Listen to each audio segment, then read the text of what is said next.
Every story begins long before the opening shot, before the dialogue, before the conflict. It begins in the quiet place where emotion lives. The ache, the longing, the memory you can't quite name.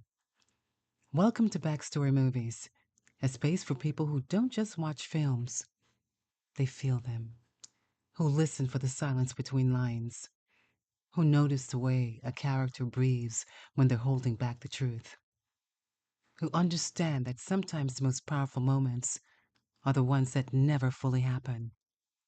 Here, we explore cinema the way it was meant to be experienced through emotion, psychology, and the invisible threads that pull characters and us towards something deeper.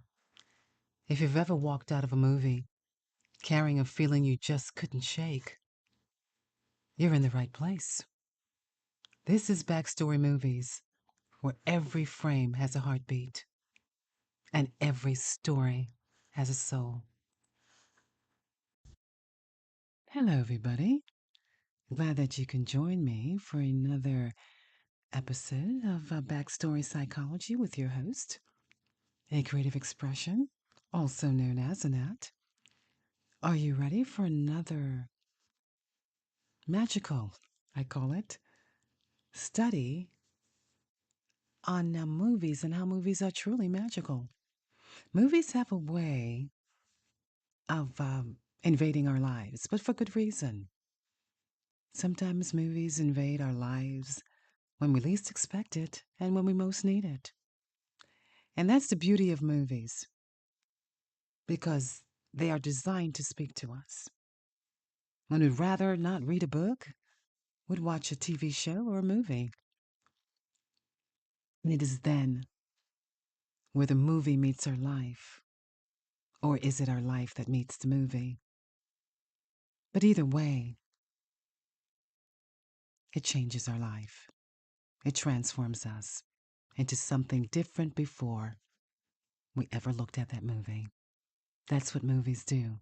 And that's what backstory psychology is all about.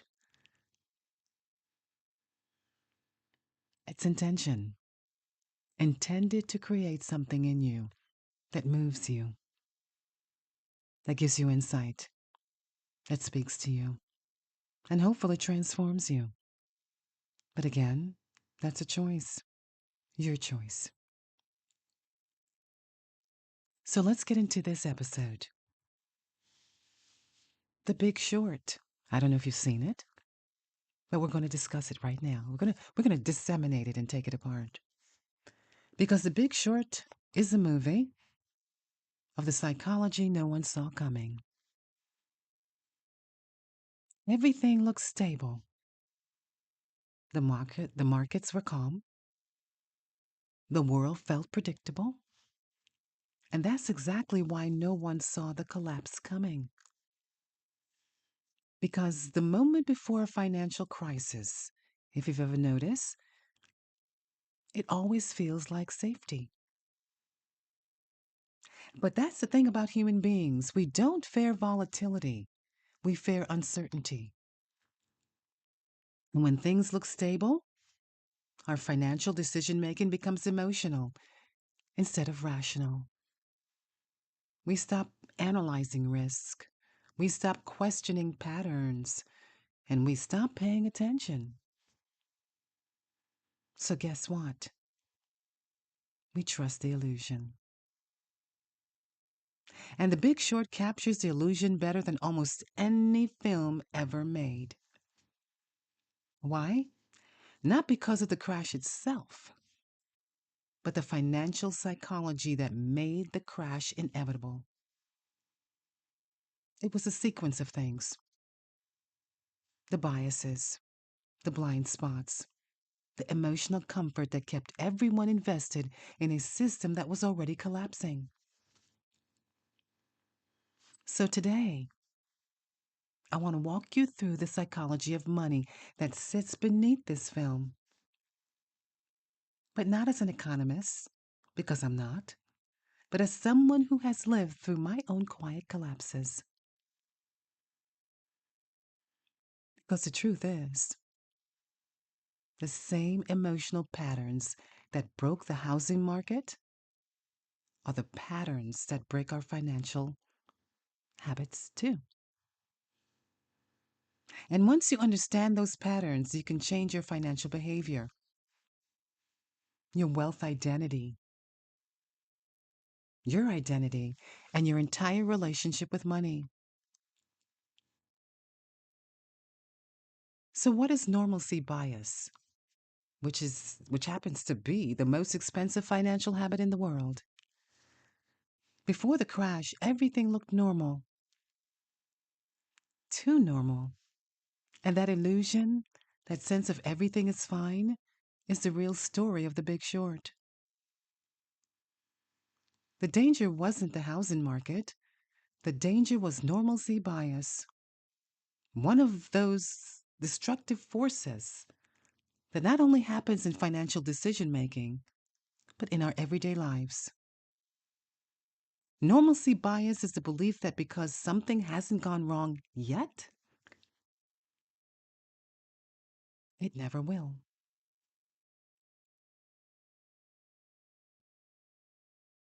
It's the voice that says, the job is stable, the debt is manageable, this spending habit is fine, this version of me is okay, even when it isn't. And that's the first major financial psychology lesson of this film. We don't make money mistakes because we're irresponsible. We make them because we're emotionally attached to the familiar. We stay in financial patterns long after they stop serving us because the alternative feels like chaos. I've done that, and maybe you have too. But you know what that's called? That's called living in the comfort zone. And nothing, absolutely nothing good ever comes from that. But there's a cost. There's an emotional cost of avoidance. No, you won't pay it in late fees, higher APRs, or things like that. But you will pay a price for it. Inside the banks, the conflict was denial. Outside the banks, the conflict was disbelief. Michael Burry saw the truth, but the truth was inconvenient. It threatened bonuses, reputations, and the illusion. And I say that again, the illusion of control. And that's the emotional cost of financial avoidance. We don't avoid danger. We avoid discomfort. Avoidance is the quiet killer of financial stability. It's the thing that turns small money problems into financial trauma. It's the thing that turns overspending into debt. It's the thing that turns I'll deal with it later into how did this happen? And then you expect everybody to pick up those pieces of what you've created. Avoidance is the real villain of The Big Short. And the real villain in our personal finances.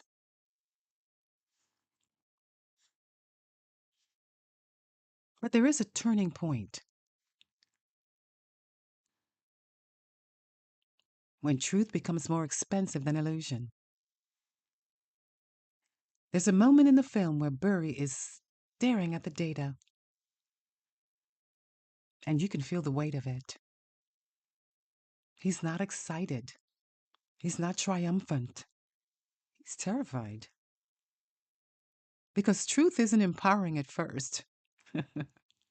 Truth is destabilizing. And that's the moment every one of us faces in our financial life. The moment where truth becomes more expensive than illusion. The moment where you realize your spending habits aren't emotional relief. They're emotional avoidance. Your debt isn't a math problem. It's a nervous system pattern, conditioning. Your financial stress isn't about money, it's about identity. Your wealth ceiling isn't external, it's internal. And that's where creativity's expression became part of my very own transformation. It wasn't about the content, it wasn't about productivity, it wasn't about performance. It was about financial self awareness.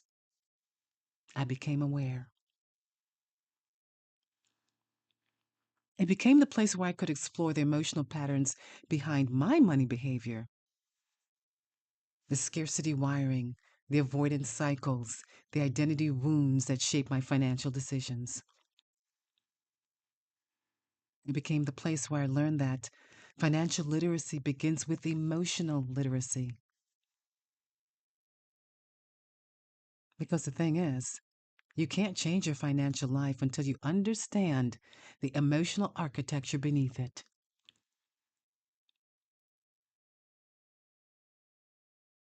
The real crisis? Emotional risk, not market risk. The turning point in the film and in life is the moment you realize the system wasn't broken. It was working exactly as designed.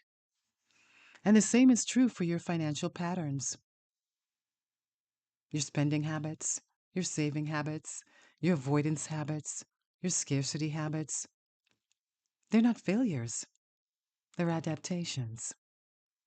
They were designed to protect you emotionally, even if they cost you financially. And that's the real crisis. Your financial life is shaped more by emotional risk than market risk. You're not avoiding money decisions because they're complicated. You're avoiding them because they're confronting. So, the truth beneath the story? Here's the emotional truth.